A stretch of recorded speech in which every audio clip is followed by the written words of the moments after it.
Okay. I don't know if I'm live or not. I'm having a very difficult time with my usual setup. So let me see what's happening here. There we are. I am live. Yay! Oh my God, you guys. Holy crap. Okay, so here's the scoop. You are not going to be able to see my face the way that this is set up, which is totally fine. My apologies for the delay. So welcome. I'm glad that you're here. Normally I stream through Zoom, but Zoom was basically saying that I did not have permission. So whatever. Here we are. Let's rock and roll, man. So again, you're not going to see me just because of the way that this is set up, and I'm totally cool with that. So let's rock and roll. So when you get here, say hey in the comments so I know that you're here. Thank you so much for taking the time and being here tonight. So let's get moving. So day one, you digest educational experience with me, Kelly Dunlap. I'm super stoked because this is some really awesome information. Some of you might be like, holy shit. Some of you might be like, I don't really care about this, and turn it off. Whatever. Take what you want, don't what you don't, whatever. I'm just here to share knowledge so that you can become more educated, so that you can make decisions based on your knowledge and what you've got going on. So here we are. A little bit about me. Some of you know me, some of you don't. But Kelly Dunlap here. I'm a mindset, metabolism, and lifestyle practitioner. I'm a certified NLP practitioner. I'm a certified hypnotherapist, and I'm currently studying functional nutrition. I am definitely somebody who gets down to root causes, not a quick fix lady here, but somebody that, helps people to recognize the symptoms, and, everything's all encompassing: thoughts, thinking, your surroundings, environment, the nutrition, and all of that good stuff. So just a little bit about me. I have a I'm very well experienced in the all or nothing mindset, the perfect or a shit show, would party on the weekends, and, would have this like, oh, I'm perfect through the week. And then I'd do the good old, falling off and all that stuff. But, in 2016, it was really when I started to turn things around. My career in the wellness industry started well over 30 years ago, started in the fitness industry, and then evolved more into the nutrition and mindset. All right, so enough about me, but just wanted to just share a little bit of info about me, that, hey man, I am you. I have just decided that, I wanted to, dig a little deeper in the realm of the wellness world, and I love sharing my knowledge and any information that I can with you. So moving forward, what I want to share with you tonight is that you are here because you have an opportunity to upgrade and better yourself. I'm giving you the opportunity here to, once again, be your biggest advocate, because at the end of the day, we are our only advocates. So it is up to us to make sure that we are surrounding ourselves with people that are going to, help you to, weed through the mucky waters at times, and, come up with solutions instead of, putting out, symptoms and things. Okay. So most problems, like I was just saying, is that most problems are symptoms of root causes. So I just want you to kind of think of like a tree, like a tree trunk, right, is planted in and all of that, and it's got all these branches. And so when I talk about symptoms, I talk about what I mean by that is like weight gain, fatigue, gut issues, digestion issues, acne, your stress, not being able to sleep, like all of those things are symptoms of root cause issues. And that is one of my biggest missions, is to help people to really start to think differently, look at things differently, so that they are better, more well-rounded when it comes to, certain things they are up against. Oftentimes people say, oh, I have this, I need to go on this medication. No, you don't. There are other ways, there is a saying, you know, that in the world there are many different roads, but the destination is the same, right? So it doesn't mean that you have to take the same path that everybody else is taking just because Sally Sue takes this medication to, you know, hinder her, you know, reflux. Doesn't mean you got to take that route, okay? Because trust me, reflux is a symptom of a root cause, and you'd be very surprised on what that root cause is, but we'll talk more about that later. All right, so in this, I'm showing you a boiling pot. Why? Because you're probably thinking, well, what the hell is this all about? So I've just learned that if we're just alleviating symptoms without looking into root causes, that we're just putting a lid on a boiling pot. And, you know, the thing of it is that oftentimes you don't know what you don't know. And so you end up either, you know, going down the wrong path, you're led the wrong direction, and you're not actually, you know, getting down to the root issue, but instead you are just, you know, dealing with these symptoms and suffering and or treating these symptoms, but they end up just becoming worse, you know, creating more dis-ease and, you know, ultimately just having this, you know, crazy shit show that you have to deal with, right? All right, moving forward. So this isn't for you if you're somebody who's looking for quick fixes. I think if you're hanging out with me, if you're in this group, I think you already know that I'm not the quick fix person.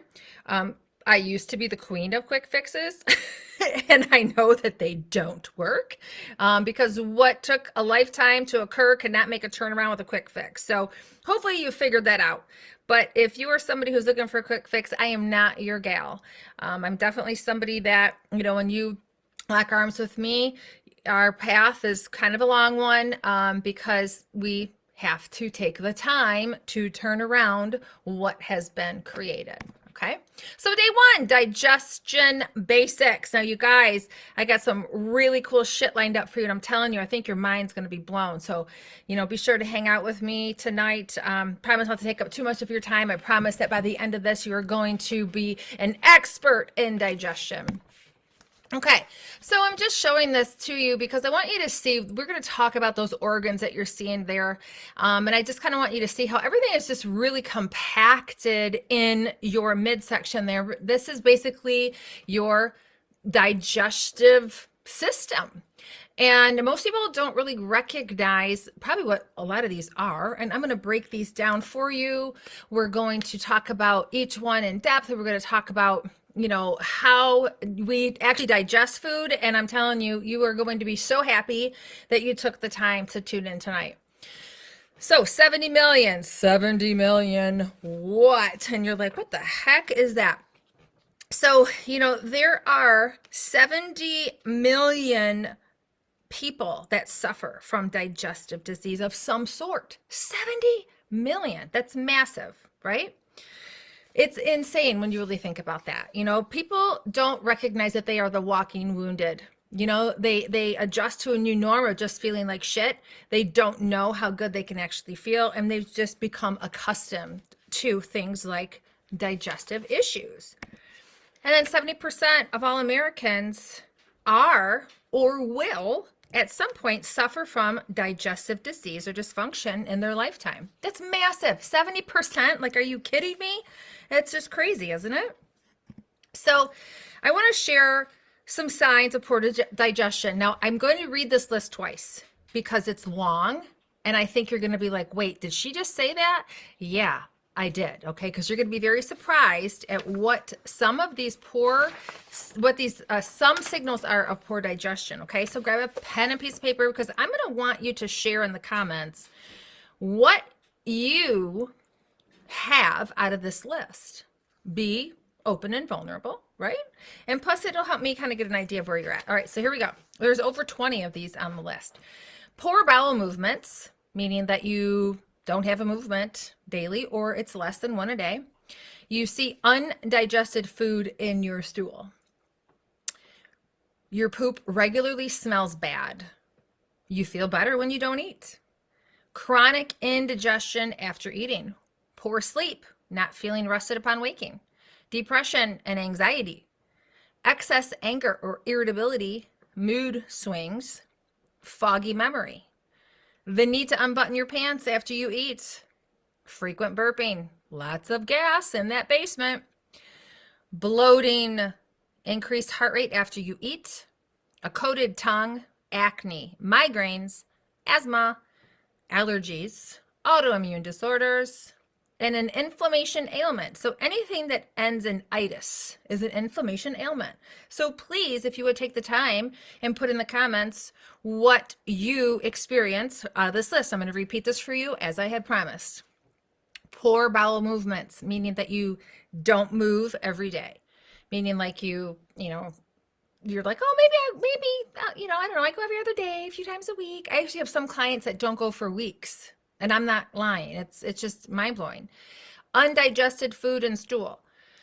Poop regularly smells bad. You feel better when you don't eat. Chronic indigestion after eating. Poor sleep and not feeling rested when you wake. Depression and anxiety. Excess anger or irritability. Mood swings. Foggy memory. The need to unbutton your pants after eating, frequent burping, lots of gas, bloating, increased heart rate after you eat, a coated tongue, acne, migraines, asthma, allergies, autoimmune disorders, an inflammation ailment, meaning anything that ends in itis, like arthritis is an example, right? Okay, so please put that in the comments. Don't be bashful. All right, so pretty crazy, right? Like you're thinking, what? All right. So digestion consists of two functions. One is mechanical and one is chemical. And that's what we're really going to talk about today. And I'm going to break all of that down. Okay. So this is what I want you to know tonight is that you are not what you eat. Okay. So in my title, I said you are what you eat, right? Because everybody knows that, but they know that statement, right? But what everybody doesn't know is that you are what you can break down and absorb. So you really truly are what you eat. But if you're not able to break down and absorb things, it doesn't matter how great your diet is. If it's organic, clean, perfect, whatever the fuck it is, if you're not absorbing these things, then it's all for nothing. Okay, so absorption is when things move from the outside world into you, into your bloodstream and your cells. Okay, so why should you be concerned with that?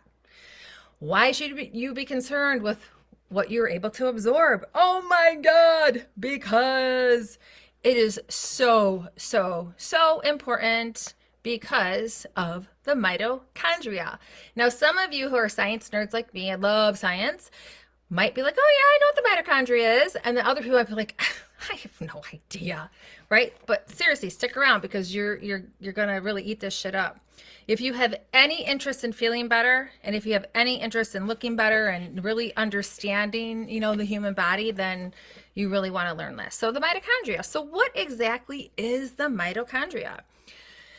So the mitochondria are very sensitive to damage, and when they aren't working properly, you suffer from all the symptoms of low energy, fatigue, memory loss, pain, rapid aging, and more. Remember, if the food is toxic or the digestive system is impaired, then the mitochondria are as well. The mitochondria are also known as the powerhouse of energy. Okay? The powerhouse of energy. So you want to make sure that you think, when I eat this food, how is this going to make me feel? Okay, so I'm going to show you a little bit here. Look at this little video. So you see that little energy ball there? That's basically the mitochondria entering the cell. So that's like your powerhouse of energy. So, we have these little energy balls, I guess you would say, that enter the cell that give us that energy that we so need and desire for, right? So your mitochondria gives you that overall vitality and overall well-being. So what do I focus on a daily basis? I'm always thinking, okay, I need to make sure that I'm nurturing my mitochondria so that I feel good, I look good, all that, right? So mitochondria are the portion of every cell that transforms energy. All living things require energy from the outside. Our bodies require energy from food, and the cells require energy from the microscopic nutrition that travels into the bloodstream. It's the role of the mitochondria within each cell to convert the chemical energy or fuel from what that microscopic nutrition from the food we eat into a form that the cell can actually use to grow, reproduce, repair, and respond.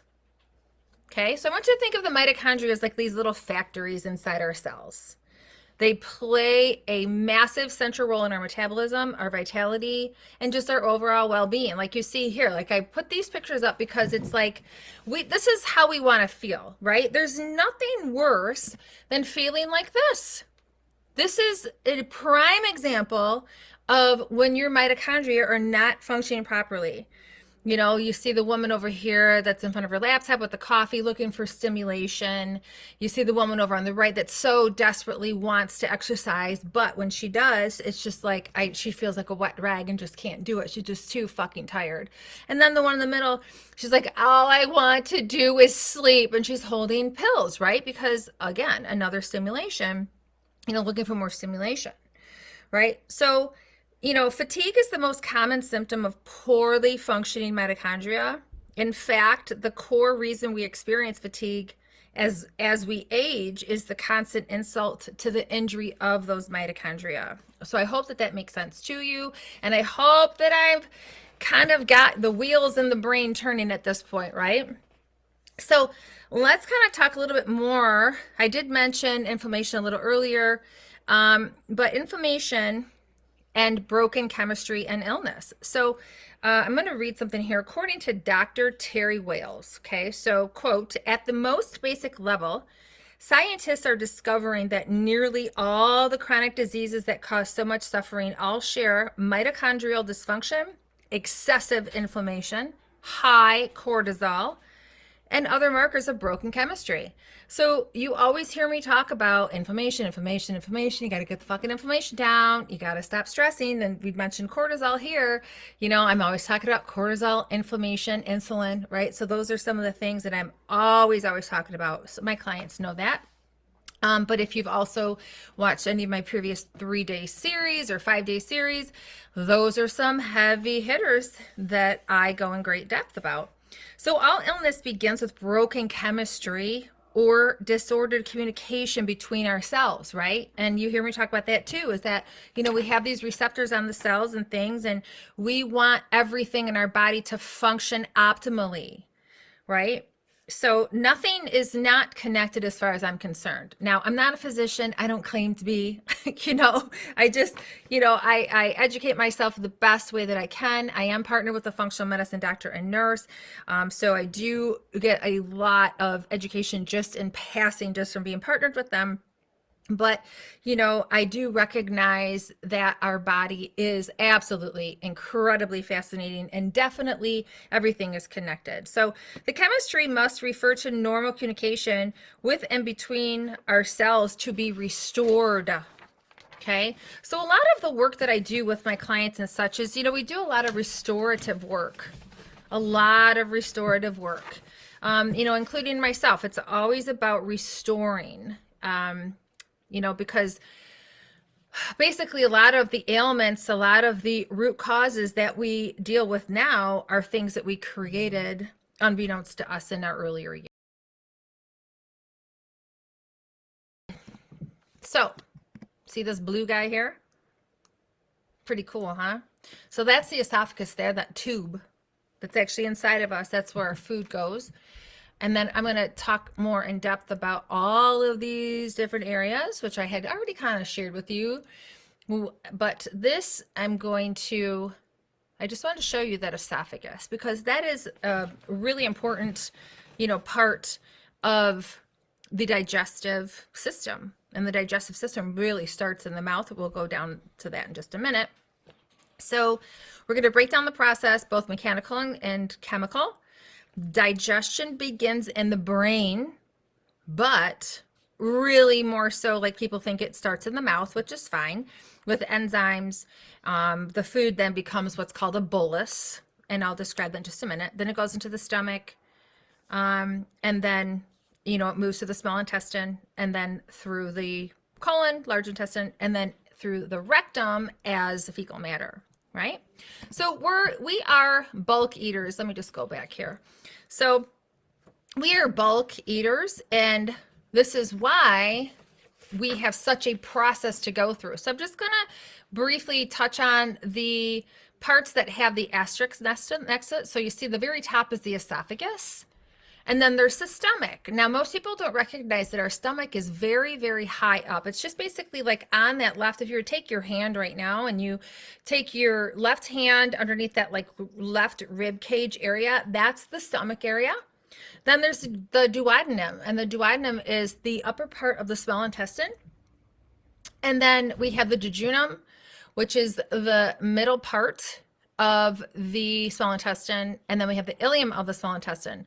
I accidentally skipped over the pancreas. That's an important piece as well. And then over on the right side, you'll see the gallbladder, because the gallbladder definitely takes part in this.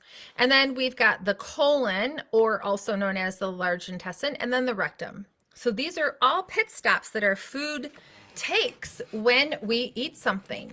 And so, as I was saying here, we're bulk eaters, and bulk eaters means that we don't just say, okay, I mean, unless you know you are specific with something, but most of the world eats in bulk. And what that means is that we eat protein, carbs, and fats combined. Like there are some other mammals in this world that do not eat those things combined. They eat just, you know, vegetables or plants or, you know, whatever it might be. So our body is designed and understands this. And so that's why we have a very, very, what's the word I'm looking for? Refined and right? So we're gonna go through this. That arrow on that bun is not supposed to be there. The two arrows there. Why are those arrows there? I must have messed up, but that's okay. So we're going to take the journey of the chicken sandwich. So we're going to talk about this, and basically it's a symbiosis. This is where food meets physiology. So we're going to break this down, okay? So the macronutrients of that chicken sandwich are what? We've got protein, we've got fat, we've got carbs. So carbs, okay, we'll use the arrow on the top. That is, you know, your bun.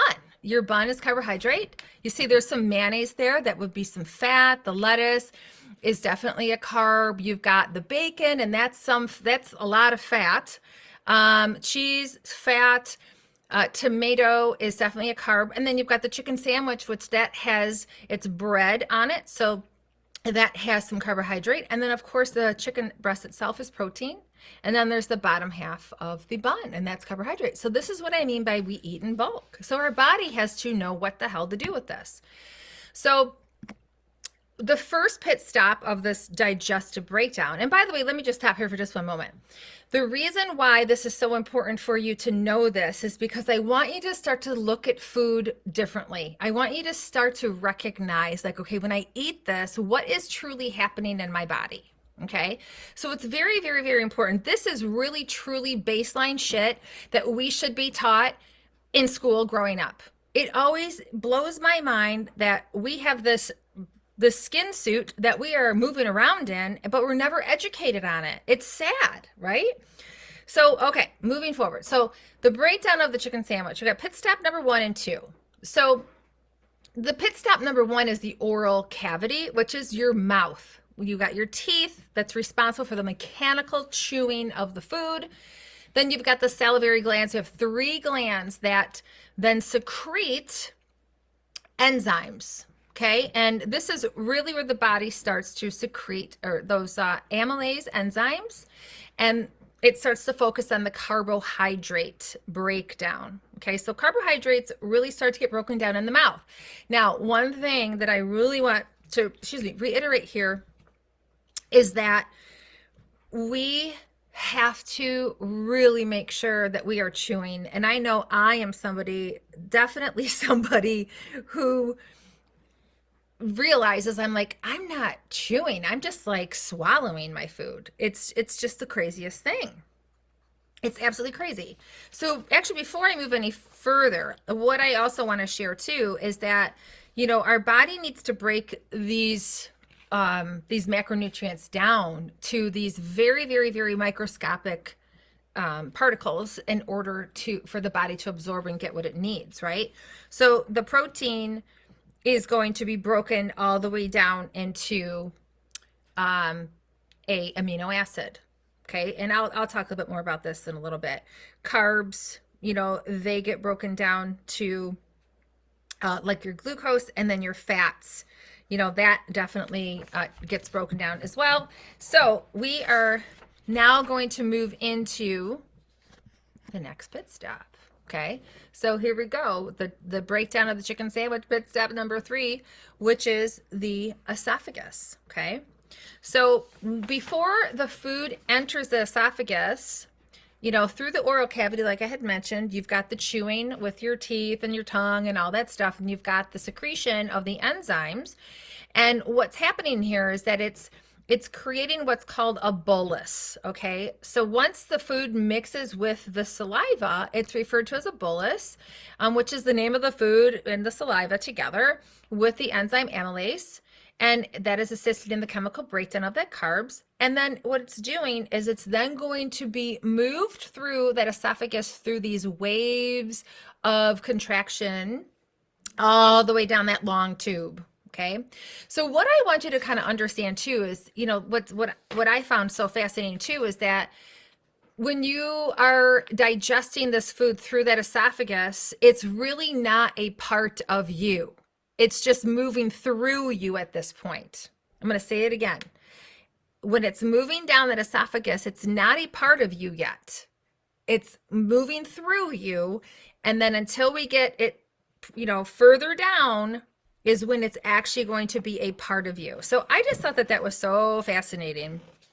So side note too, I want to mention is that, speaking of saliva, those who have reduced saliva, typically like our elders in our, you know, surroundings and things like that, a lot of times their saliva gets reduced. It's just something that, you know, happens naturally, and then their hunger diminishes. So if you are somebody who has a family member who isn't eating that much, and you're like, I really need to get them to eat more, you need to get those salivary glands moving.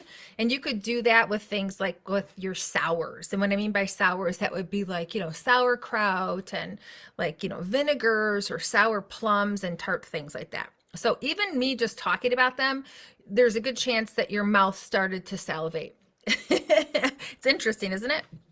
Okay, so it's so interesting. Like, I just find that so fascinating. So, all right, now anything also too, another thing I want to teach you is anything that ends in ACE, like ASE, like amylase. Okay, that is an enzyme. So lipase, amylase, you know, those, that is enzyme. So just to kind of help you out with that. All right. I also want you to keep in mind that our body produces these enzymes naturally. However, you know, we might need some assistance. And I know that oftentimes there's like this big rage of like, oh, take enzymes, take enzymes. You know, sometimes they are very necessary, right? But sometimes you just need to do things like I just mentioned, eating things like that are more sour, or you could even aid in your digestion by smelling your food, just pausing for a moment and smelling your food. And that's basically priming your body for digestion. So stores do it all the time. It's called like smell-vertising, SMELL, vertising, kind of like advertising, because they know that it's going to get your body primed to want to eat. So another side note, not to go off topic here, but another side note, like if you are somebody that, if you find that you are, you know, passing a Burger King or something on your way home from work, and you're like, oh my God, every time I just can't resist because I smell that, you know, those French fries, and I always have to pull in the drive-through, you know, just number one, being aware of that's going to help you. But number two, if you find that you know, fall into that trap all the time, that it might be advisable to just take a whole different route home, even if it takes 10 minutes longer. So just letting you know. Okay. All right. So there's 3 major enzymes that you'll hear tonight, and that would be the amylase. That's the chemical breakdown of carbs. You got pepsin, and that assists in the chemical breakdown of protein. And then you've got lipase, and that helps with the chemical breakdown of fats. Okay. All right. So this here is our pit stop number 4. All right, this is our stomach. Isn't it super cool looking? So do you see how you've got on the top part where you've got like those different looking kind of muscles? That's because your stomach just kind of does this wavering of like how do you explain it, like just these little contractions that kind of squeeze, and what they do is, what it does together is there's a release of a lot of things here. So this is where a lot goes on, so I want you to really pay attention here. So when you've got all that food, the bolus that had entered here, we've already had some action, right, from the amylase from the saliva glands in the mouth. By the time it made it through here, we now have some bile salts that are being dumped from the gallbladder. We also have some more enzymes coming from the pancreas, and we have the stomach that is doing this kind of motion that's kind of like moving, right? And so sometimes that gets a little noisy, you know, like I know if you kind of sit there and think, like when your stomach is full, or we've even heard it making that noise too, you know, like when we don't have food in there also. So this is a super important part of the digestive journey, because the stomach is a highly acidic area. Okay, so it's a highly acidic gastric secretions that are made to destroy any bacteria or parasites that may have entered the body with the food. So this is where any foreigners are eradicated. So if the mayo, for example, on that chicken sandwich had some raw egg, and the raw egg was a carrier of a pathogen like the salmonella, then this is the stomach's job here to kill it. Okay, so gastric acidity is recognized as the first line of defense against foodborne pathogens. Okay, so super important. So in the stomach, there is the enzyme pepsin, which I mentioned earlier, and this breaks down the protein of the chicken. So that's your chemical breakdown, right? And I want you to think about this. I want you to think about your stomach is a Vitamix, right? So we all know about the blenders, the different blenders, and we know that the Vitamix, that we can make soup with that, right? It's nothing's going to come out chunky. So this is what I want you to think about when it comes to your stomach, that you want it to be like a Vitamix. The gallbladder then dumps bile salts to help break down the fats, right? Because if you think about fat, if it doesn't have these bile salts, it's super hard to break down. Because if you think about, let's say, oil and water, you know, they just separate, right? So you need these bile salts to really help in that breaking down process of that. And, you know, also to remember that the first breakdown of the protein did begin in the mouth, which was the chewing, but there was no chemical breakdown. So that's that mechanical part. So like I said, the gallbladder dumps the bile salts to help break down the fats. And then the pancreas also dumps more enzymes. So the food will stay in the stomach for a little while. Okay. So I'm going to go back to how long the food actually stays in your stomach. You'll be like, what? You're going to be like, holy shit.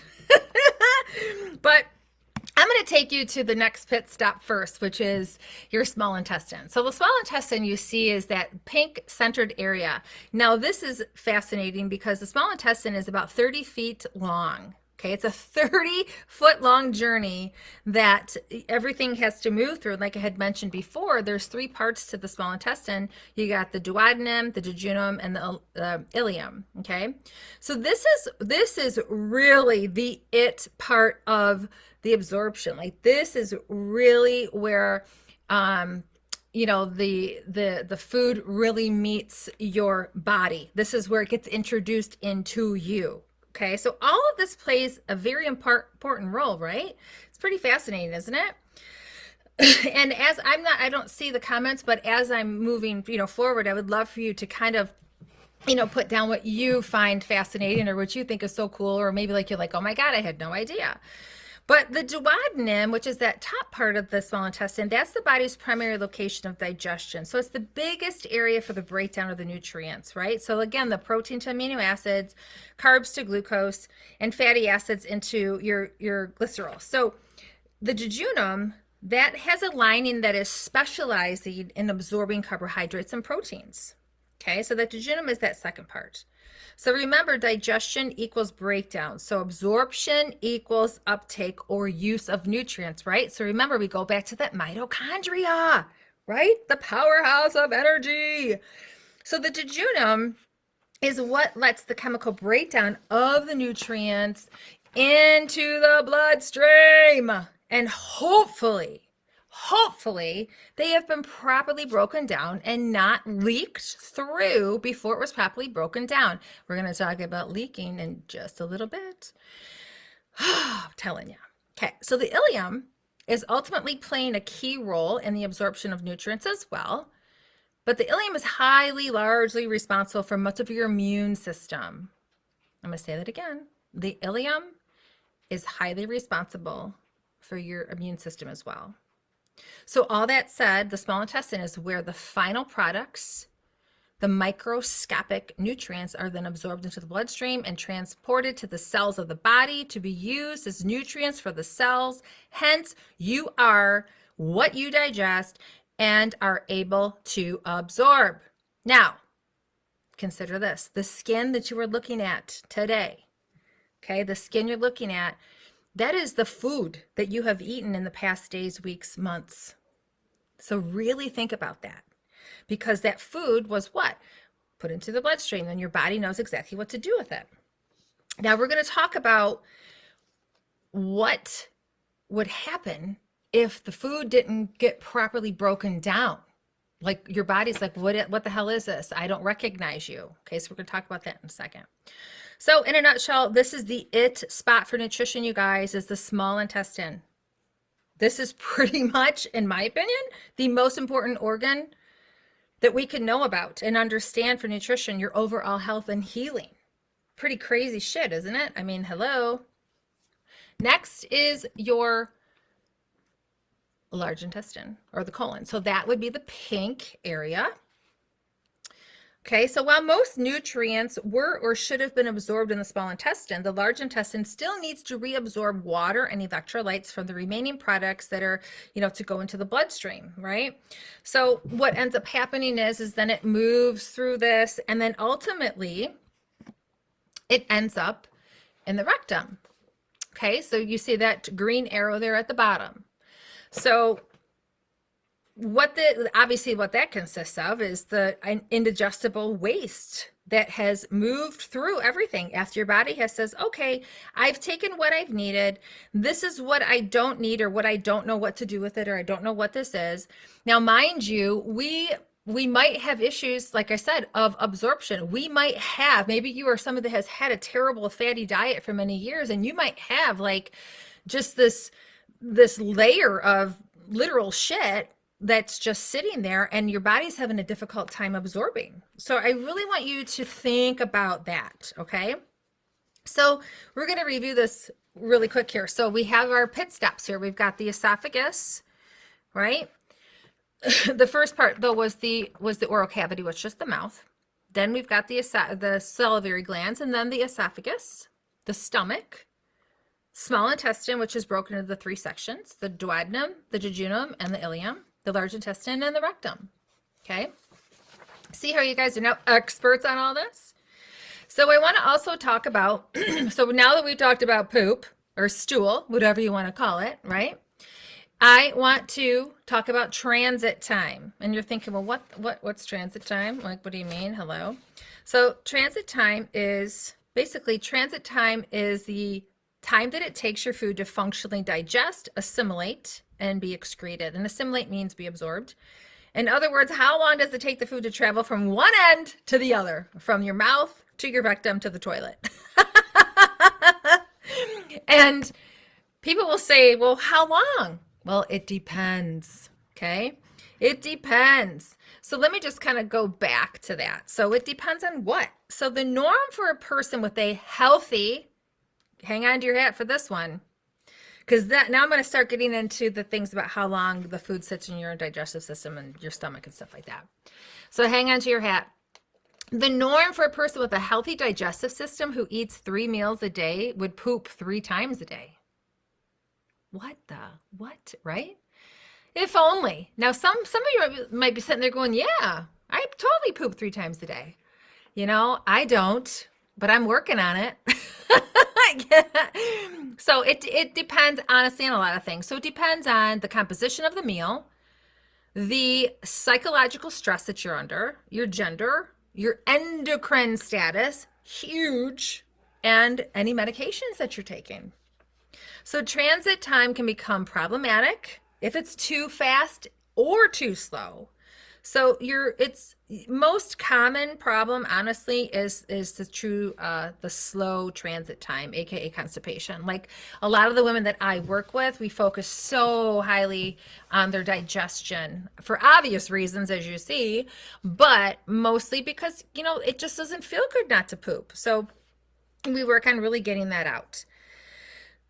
So here are some statistics that I want to share with you on average digestive transit time in healthy digestive systems. Okay, so in the US, research has shown that the majority of adults have far less than 3 movements, and it's not uncommon for most to not even have one in a day, which again, like I said, a lot of my clients, you know, most of them don't. I would say it's like a 50-50. And we definitely work on that. The ones that don't, we really focus on it. The ones that do, we just make sure it keeps moving. 50% of the stomach contents are emptied about 2.5 to 3 hours after you eat. Total emptying occurs 4 to 5 hours after eating. 50% emptying of the small intestine happens 2.5 to 3 hours after the food reaches it. So let me repeat that for you again, because I know some of you find this interesting and fascinating, but I have more. There's more. 50% of the stomach contents are emptied about 2.5 to 3 hours after eating. Total emptying occurs 4 to 5 hours after eating. 50% emptying of the small intestines happens 2.5 to 3 hours after the food reaches it. Transit through the colon, okay, the colon, that's like your waste, occurs in about 16 to 40 hours after eating. Isn't that nuts? Okay, so now we're going to talk about stress and transit time. So sluggish transit time is also associated with increased risk of chronic disease such as cancer. Now, my mom, an example, had colon cancer. You know, so I'm really like, okay, if I'm not getting this stuff out, you know, so I'm at higher risk, right? So chronic stress levels leaves food lingering in the stomach longer, you guys. Now, I know a lot of you guys are under chronic stress. Chronic means constant, like it never ends. Acute is when something is quick, right? And it's just temporary. But chronic is like always. Okay, so acute, let me go back to that. Acute stress is like in short waves of time, like you feel nervous, for example. So this is because during that time of acute stress, like for example, let's say you're going on a date for the first time, or you have a job interview or whatever. When you're in that moment of acute stress, your body will produce more stomach acid during that time, okay? But during the times of chronic stress, your stomach produces less. Right? Like, holy shit. So stomach acid, that's a whole other separate presentation, I'm telling you, because a lot of times people think that they have indigestion and all this shit because they have too much stomach acid. No, it's actually because they don't have enough. So a lot of times, you know, people are taking these things like Prilosec and, you know, stuff like that. They're actually making the problem worse. But again, I'm not going to get into that tonight because we would be here for another 5 hours. All right, so let's talk about macronutrient transit time. And what do I mean by macronutrients? Remember, the macronutrients are what? Your carbs, your fats, and your proteins, okay? So carbs are going to be the fastest, with fruit being like pretty speedy, meaning that it digests, you know, very quickly. Your protein, that's the second fastest to move through the system. But I know a lot of times people say, oh, every time I eat protein, I feel like I got a brick sitting in my stomach. Oh, you know, there's a lot of reasons for that. But, you know, that would be the second. And then your fat, that's going to be the one to take the longest. Now, most people are not able to process more than 10 grams per hour. 10 grams per hour. So let me just write this down in the fast food land. An average fast food meal can contain 50 to 60 or more grams of fat. Okay. A typical meal from McDonald's, and we're talking bad fast from McDonald's, can stay in the system for more than 2 full days just trying to be processed or chemically digested. Hello, toxicity, right? So as you guys can see, digestion should be at the top of your priority list. If you focus on your digestion and priming your body for that digestion process, you will start to notice different things. You will automatically eat less, because it takes your body, I want to say, I think I have it in here somewhere, maybe I took it out, but while I'm talking about it, it takes your body 20 to 30 minutes to actually recognize the food. So if you eat slower, what's going to happen? It's going to take you longer to eat, hence you're going to feel fuller and all that stuff. So there's a lot of different things that you can do. But if you just change this one thing, you guys, and focus on your digestion, it's going to change a lot for you. Okay? So now what I'm going to do is I'm going to take things just a step further, and I'm almost done. But we're going to talk just a little bit more. And I want to talk about, further talk about how nutrient uptake can be compromised. Again, no matter how good the food you're eating. So I want to talk about the finger-like things, finger-like substances that we have in our small intestine, and they're called villi. Okay? So they are like the shaggy rug. And 90% of what you eat is absorbed through this villi, meaning the villi provide the transport mechanisms to your bloodstream. So those shags or villi can end up being squashed or flattened, especially when the intestines are damaged or inflamed. Okay. So when that happens, this is a nutrient uptake is compromised. Okay. Now, for example, those little shaggy thingies there, somebody with celiac, their villi is flattened or just non-functional. Sometimes somebody with celiac, it can be resurrected slightly, but once you have celiac, you always have celiac. But you can, have a little bit of turnaround with that. It depends on a lot. So the cells of these little, villi are designed to be extremely close. So thought I had another thing here. Yes. Okay. So here I'm going to talk about the compromised junctions, right? So those little thingies, right? They're called junctions, and they're designed to be extremely close to one another, which only allows the smallest of particles, the microscopic nutrients, to cross the intestinal barrier to move into your bloodstream.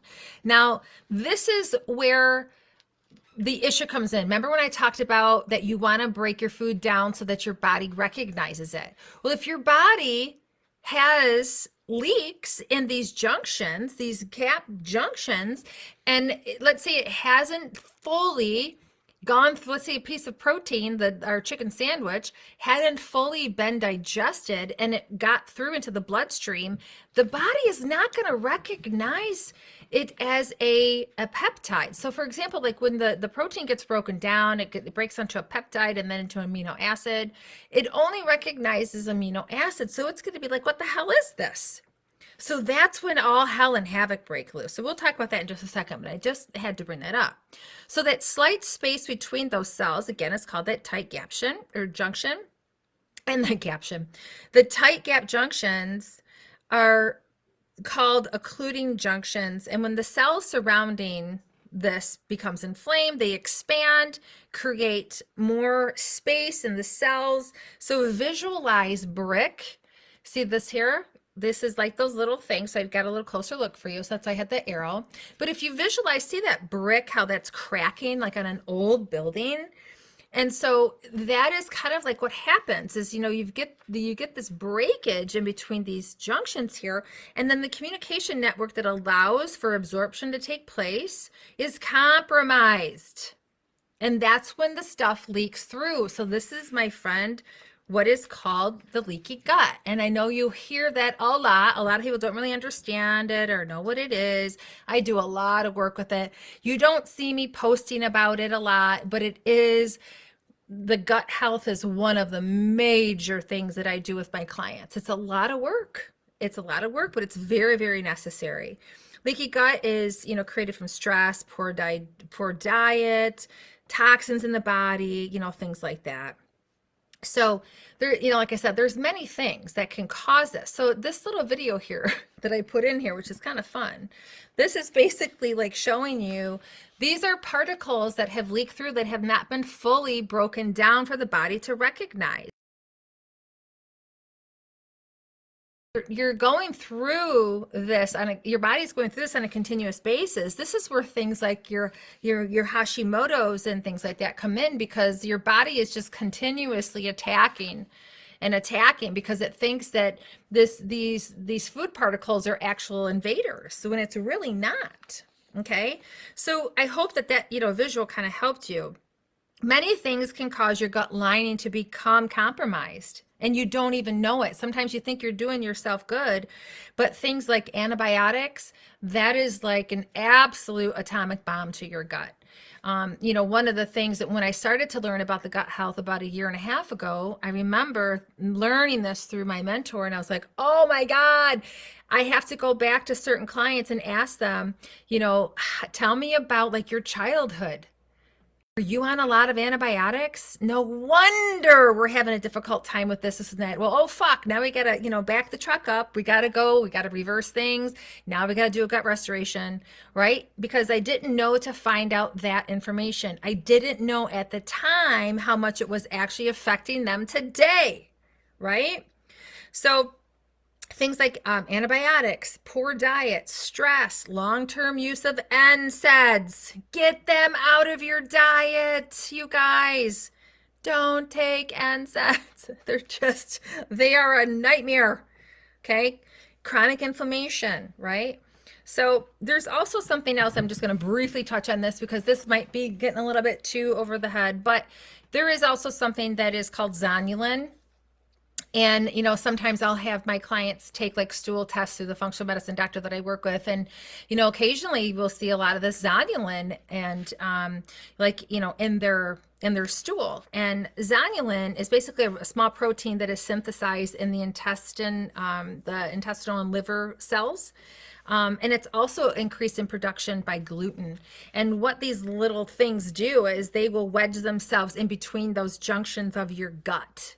Those little fingers that I had shared with you, they'll wedge themselves between there, and they're basically kind of like opening the door for the toxins and these, things to seep through the bloodstream, which is pretty crazy wild, right?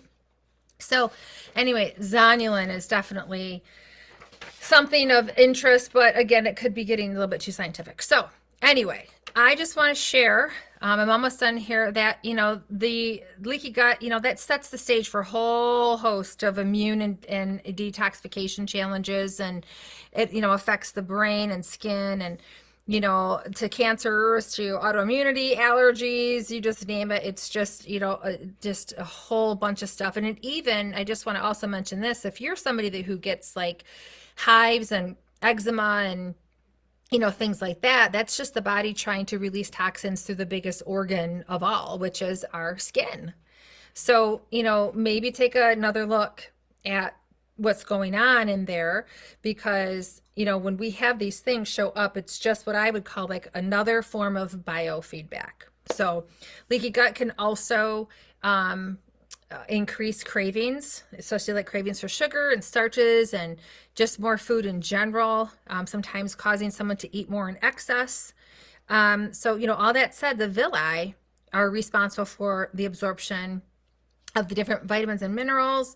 But I wanted to make you aware of these. Okay. So just wanted to make sure that you had awareness of it. And again, one of the main variables when it comes to all of this stuff, you guys, is just how we are leading our life, right? And improving that digestive process. So there are, where did I put my paper? I'm going to leave you with 10 things, 10 tips to help you improve your digestion. So go ahead and grab a pen and piece of paper if you haven't had one by your side this whole time. I hope you've taken a lot of notes. This is only day one. We got 2 more days to go, and we're going to talk about, foods and all these other things that affect you, but it was super important for me to lay the foundation and the groundwork with the digestion, because if you don't understand this part, then it's like missing a whole, you know, piece of your puzzle. Okay, so number one would be exercise and movement. Okay, so the reason is because it takes healthy muscle tone around that abdominal wall for food to digest properly.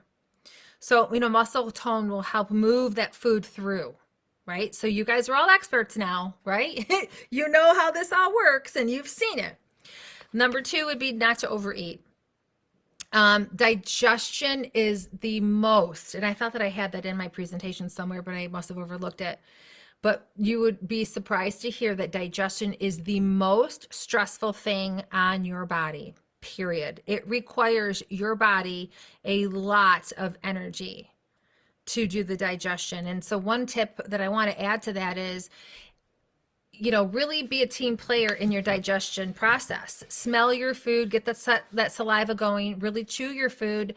And then that way you're able, when you're better digesting, when you're helping your body to digest easier, when it's, you know, moving through, it has less work to do. So then you have more energy. I know a lot of you always tell me, I just don't have any energy. Well, that's one way to increase your energy, is to, you know, be more mindful of your digestion. The third one is take time for gratitude. And that just basically means that I'm asking you to slow down, and it basically, your brain signals saliva, okay, to release, and it really strokes that digestive fire. So this is, again, you know, just take time for gratitude before you eat. Do that smelling like I had mentioned. Reduce or eliminate processed foods. If you live in the US, obviously it's a very hard thing to do. You know, but be super mindful of it. And it's a process. It doesn't mean like you have to wake up tomorrow and say, that's it, I'm not eating processed foods ever. Like, I mean, that's just kind of hard to do. Just start to wean down, and then eventually you won't even want it, because it's like, yeah, that doesn't make me feel good. Number 5, chew your food, which we talked about. That's part of the mechanical process. Be a team player. Really think about, how can I be an advocate for my digestion? Chew and smell, okay? Next is eat more fiber. Fiber helps to keep your colon healthy. I always tell my clients 25 to 30 grams of fiber a day.